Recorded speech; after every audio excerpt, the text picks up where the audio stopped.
எதிர்க்கட்சிகளின் தொடர் அமளி காரணமாக நாடாளுமன்ற இரு அவைகளும் வரும் திங்கட்கிழமை வரை ஒத்திவைப்பு. தூத்துக்குடியில் கஞ்சா போதை கும்பலை தட்டி கேட்ட அண்ணன் தம்பி கொன்று புதைக்கப்பட்ட நிகழ்வுக்கு அன்புமணி ராமதாஸ் கடும் கண்டனம்.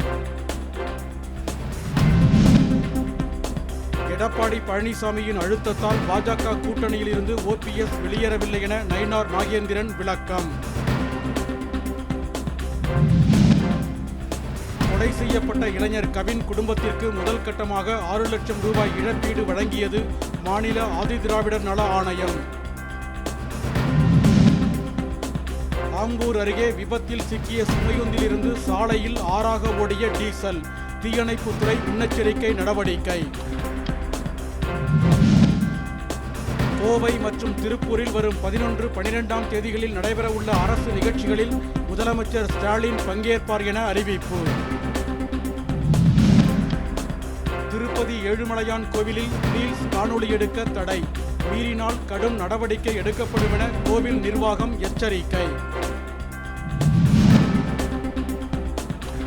உரிய ஆவணங்கள் இல்லாமல் கொல்கத்தாவில் தங்கியிருந்த வங்கதேசத்தைச் சேர்ந்த விளம்பர நடிகை சாந்தா பால் கைது.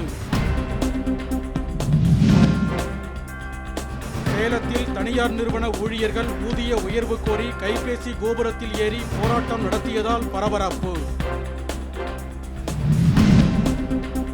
ஈரோடு மாவட்டம் பவானிசாகர் அணையிலிருந்து பாசனத்திற்காக தண்ணீர் திறப்பு. 135 நாட்களுக்கு திறக்கப்படும் என தகவல்.